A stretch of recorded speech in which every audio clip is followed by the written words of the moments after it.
कौन सा पुण्य किया है यशोदा माँ ने कि उस पुण्य के बल पर कृष्ण जैसा पुत्र पाया है। तो अब सुनो यशोदा माँ के पिछले जन्म की कथा।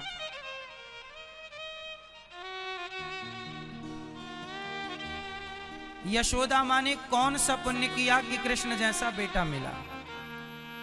अच्छा बताओ, ये देवकी माता कौन है पिछले जन्म की और यशोदा माता कौन है पिछले जन्म की? आप जानते हैं? सुनो, ये देवकी माता कौन है पहले ये जानो, फिर यशोदा माता कौन है ये जानेंगे। यशोदा माँ ने कौन सा पुण्य किया कि जगत के पालनहार उनका दूध पीने के लिए उनकी गोद में पड़े हैं? कोई तो पुण्य होगा माता यशोदा का। देवकी माता कौन है पहले ध्यान पूर्वक ये सुनना है। तो सुनो, देवकी माता पिछले जन्म में माता कैकेयी है। कैकेयी माता ने भगवान से कहा कि राम, मैंने तुम्हें चित्रकूट भेज दिया, मतलब 14 वर्ष का वनवास दे दिया। जब कैकेयी माँ से राम की चित्रकूट में भेंट हुई, ये तब की बात है। भगवान राम ने कहा, माता प्रथम राम भेंटी कैकेयी, पहले राम जी किससे भेंटे? माता कैकेयी से चित्रकूट में। तो माता कैकेयी बोली कि राम मुझे क्षमा कर दो, मैंने तुम्हें वनवास दे दिया, तुम्हारा कोई दोष नहीं था फिर भी। तब राम ने कहा, माँ ऐसी कोई बात नहीं, आपका कोई कसूर नहीं है, मुझे माफ कर दो राम। राम जी ने कहा अच्छा माफ कर दिया माँ, वैसे गलती आपकी है नहीं, जो होना था हुआ। पर कैकेयी मानी नहीं, बोली मुझे माफ कर दो। राम बोले अच्छा माफ कर दिया। बताओ, कैकेयी माँ बोली कि मैं तब मानूंगी कि आपने मुझे माफ किया है जब आप अगले जन्म में मेरे पुत्र बन करके आओगे। तो राम बोले कि अच्छा ठीक है, परंतु मैं आपका बेटा बनकर तो आऊंगा, पर मैं आपका दूध नहीं पीऊंगा। वही कैकेयी माता देवकी माता बनी और भगवान ने जन्म तो लिया, प्रकट तो भय माता देवकी के द्वारा, पर दूध यशोदा माँ का पीने के लिए गोकुल चले गए। मथुरा से कहाँ चले गए? गोकुल। अब प्रश्न ये खड़ा हुआ कि दूध यशोदा का पिया, जन्म लिया देवकी माँ से, और दूध किसका पिया? यशोदा माँ का। अब प्रश्न ये खड़ा हुआ कि देवकी माँ का दूध क्यों पिया? पहले एक बात और समझ लेते हैं कि कैकेयी माँ ने 14 साल के लिए वनवास क्यों भेजा। 20 साल के लिए भी वनवास भेज सकती थी, 10 साल का भी वनवास दे सकती थी, 14 साल ही क्यों? तो इसके पीछे का कारण है कि कैकेयी माँ ये जानती थी कि जिस दिन राम का राज्य तिलक होने वाला था, दशरथ जी ने कहा राम को राजा बनाएंगे, जिस दिन राम का राज्य तिलक होने वाला था उस दिन से रावण की उम्र 14 वर्ष ही बाकी थी। कैकेयी माँ ये बात जान गई कि रावण की उम्र 14 साल बाकी है, और ये घटना इसके पहले की है। एक बार की बात है कि भगवान राम ने माता कैकेयी की आंखों को बंद कर लिया। राम ने जब आंखें मूंदी तो कैकेयी माँ ने कहा बेटा राम, ये आंखें तुमने क्यों बंद कर ली? तो राम ने कहा कि माता मुझे कुछ वचन दो। क्या? राम ने कैकेयी माँ से कहा कि जब मेरे पिता मुझे राजा बनाए तो आप मुझे वनवास भेज देना। कैकेयी माँ बेहोश होकर गिर पड़ी कि राम ये क्या कह रहे हो, मैं आपको वनवास क्यों भेजूंगी, आपका अपराध क्या है? राम बोले अपराध तो कुछ नहीं है माता, लेकिन समाज के कल्याण के लिए मुझे वनवास जाना जरूरी है। क्यों? तब राम जी ने बताया कि मुझे रावण को मारना है। तब कैकेयी माँ ने, जब राम को राजा बनाने की तैयारी हो रही थी, उस दिन से कैकेयी माता ज्योतिष को जानती थी, तो रावण की आयु को वो जान गई किसकी आयु कितनी है। उस दिन से 14 वर्ष ही आयु बाकी थी, इसलिए जिस दिन राम जी ने रावण को मारा वह राम जी के वनवास का आखिरी दिन था।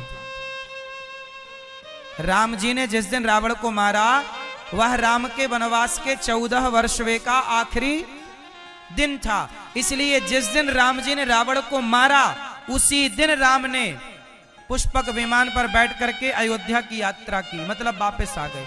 एक दिन लेट आते तो भरत जी चिता सजाए बैठे थे, एक दिन लेट हो जाते तो भरत जी जिंदा ना मिलते। इसलिए रावण की आयु 14 वर्ष ही बाकी थी, इसलिए कैकेयी मां ने राम को 14 वर्ष का ही वनवास दिया। पहला कारण। वाह, हमारे विनोद भैया पचपेढ़ी धाम से आए हैं, बहुत बहुत स्वागत। हमारे भैया हनुमान जी की सेवा करने वाले भैया,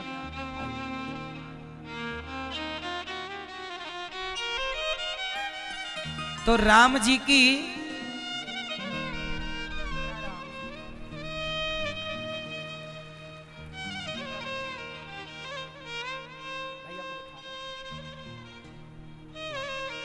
सुंदर तालियां हमारे भैया विनोद भैया जी के लिए।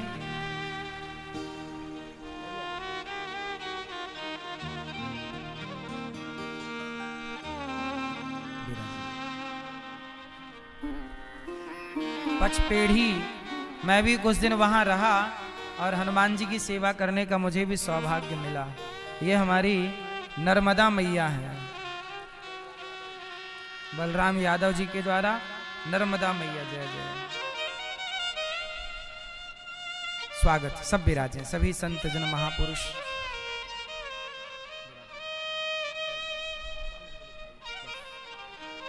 तो यशोदा मां ने आखिर ऐसा कौन सा पुण्य किया कि राम कृष्ण, अच्छा ये बताओ, ए भैया ये बताओ, जो राम है, राम किस युग में हुए? जोर से, सतयुग में। भैया बताओ, राम किस युग में है? त्रेता। राम किस युग में? जोर से, त्रेता। और कृष्ण किस युग में? द्वापर। पहले कौन सा युग आएगा? पहले त्रेता। तो ये बताओ कि त्रेता में जो राम है, तो द्वापर में जो कृष्ण है वो कौन है? बताओ, राम कौन है और कृष्ण कौन है? जरा मुझे आप लोग बताओ, फटाफट बता दो, समय ना लगे ज्यादा। बताओ राम कौन है? ये बताओ कि कौन राम बन के प्रकट हुआ? राम प्रकट भय ना, भय प्रकट कृपाला। क्या लिखा है? भय, जोर से, भय कृपाला। ये कृपाला कौन है? प्रकट कौन हुआ? कृपाला प्रकट भय, परम दयाला प्रकट भय। कौन है ये? ये राम बन के कौन प्रकट हुआ? जोर से, प्रकट भय श्रीकंता, प्रकट भय श्री भगवान श्रीमन नारायण।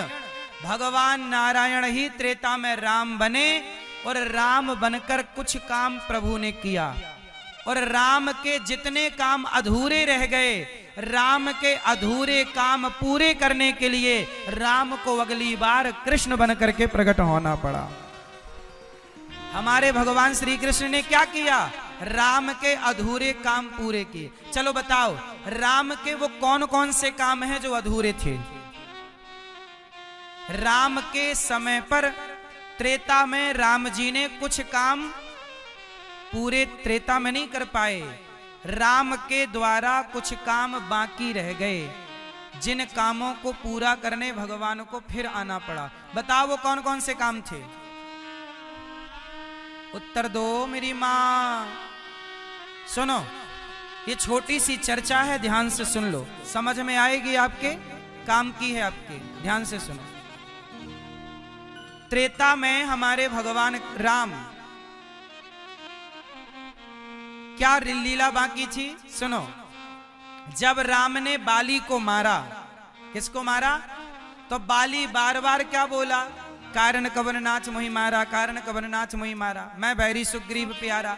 क्यों मारा? तब भगवान राम ने कहा कि चल भैया, इस जन्म में मैंने तुझे मार दिया, अगले जन्म में तू मुझे मार लेना। मैंने छिपके मारा, तू भी छिपके मार लेना। छिपके क्यों मारा? ये मैंने कथा में एक दिन विस्तार से बताई थी बात। तो त्रेता में जो बाली था, वही बाली द्वापर में एक जरा नाम का व्याध बना। कौन बना? जरा नाम का व्याध।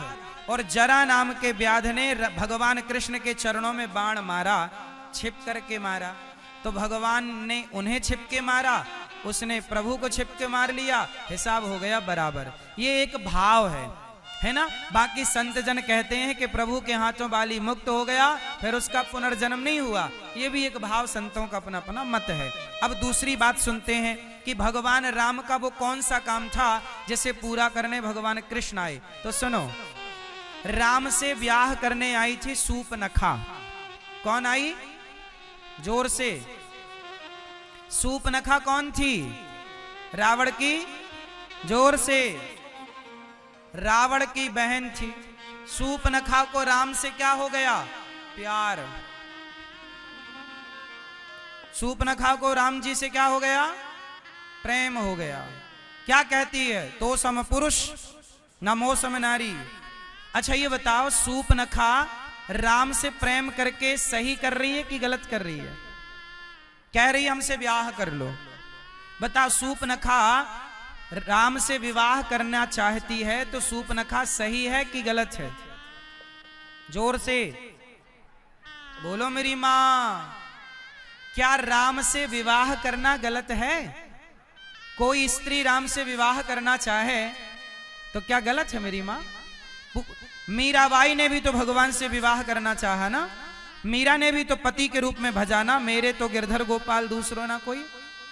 मीराबाई ने भी प्रभु को पति के रूप में भजा और सूपनखा ने भी भगवान को पति के रूप में भजा। फर्क कितना है कि मीरा ने कृष्ण को भजा पति के रूप में, पर मीराबाई को राधा रानी से कोई दिक्कत नहीं थी। पर सूपनखा से गलती ये हो गई कि वो राम को तो चाहती है पर माता सीता को नहीं चाहती। इसलिए कभी भी अकेले राम को नहीं पाया जा सकता या अकेले सीता को नहीं पाया जा सकता। अकेले सीता को उठाकर ले गया रावण तो नाश हो गया। अकेले राम को चाहती थी सूपनखा तो उसकी नाक कान कट गई। इसलिए ना अकेले राम ना अकेले सीता, इसलिए हम लोग अकेले राम सीता की पूजा नहीं, युगल उपासना सीता राम की उपासना करते, दोनों की। इसलिए हमारे मंदिरों में ना अकेले राम है ना अकेली सीता है। हम लोग किसकी उपासना करते हैं? सीता राम। यदि सूपनखा सीता मां को स्वीकार कर लेती तो राम कभी नाक कान न कटवाते। अच्छा, सूपनखा अगले जन्म में ना क्या बन के आई जानते हो? कुब्जा। क्या बनकर आई? कुब्जा। और कुब्जा के चंदन को लेकर कुब्जा की कुंवर ठीक की। त्रेता के राम, त्रेता की सूपनखा द्वापर में कुब्जा बनी और त्रेता के राम द्वापर में कृष्ण बन करके कुब्जा से चंदन लेके उसकी कुंवर ठीक करते हैं और कुब्जा को स्वीकार करते हैं। स्वीकार किया भगवान ने सूपनखा को, पर तब नहीं किया, अब किया, मतलब द्वापर में किया। तो प्रभु के कुछ काम बाकी थे। सुनो, राम का एक काम और बाकी था। राम जी जनकपुर गए ना, तो जनकपुर की सारी स्त्रियों ने देखा, क्या राम हमारे पति होंगे? क्या राम हमारे पति होंगे? अरे राम को देखकर कौन स्त्री पति बनाना नहीं चाहेगी, ये बताओ। राम में सबका मन जाता है और बुराई क्या है इसमें? भगवान तो सबके पति हैं। क्यों, आपके पति कौन है? क्यों मैया, आपके पति कौन है? कौन? भोचूलाल? कौन? आपके पति कौन? तुम हो एक अगोचर सबके प्राण। अच्छा ये बताओ, भगवान तो सबके पति हैं। राम को देखकर जनकपुर की सखियां बोली कि क्या हमसे विवाह होगा? पर राम जी बोले नहीं, अभी नहीं हो सकता, मैं मर्यादा पुरुषोत्तम हूं, एक पत्नी का व्रत ले रखा है, लेकिन अगले जन्म में मैं कृष्ण बनकर आऊंगा और आप सब मेरी पत्नी बनकर के आना, मैं आपको तब स्वीकार करूंगा। तो राम जी के समय पर जो कार्य नहीं हो पाया मर्यादा के कारण, प्रभु को लीला तो करनी ही थी। अच्छा ये बताओ, मीराबाई ने पति के रूप में चाहा कृष्ण को, बताओ मीराबाई सही है कि गलत है? जोर से। मैया क्या बोलती तू? बोलो मेरी माँ। ए मेरी माँ, ये आप लोग बोल काहे नहीं रही हो? घर में तो बहुत बोलती हो। बताओ, मीराबाई ने कृष्ण को पति रूप में चाहा तो मीरा सही है कि गलत है? बोलो। पति के रूप में चाहना ईश्वर को सही है कि गलत है? तो फिर भगवान राम को पति रूप में चाहा, तब पूरा ना हुआ। वही गोपियां, सीता माँ की सखियां, अन्य सब द्वापर में भगवान की पत्नी बन करके आई। भौमासुर नाम के दैत्य ने अपहरण किया, फिर भौमासुर को मारा और भगवान ने 16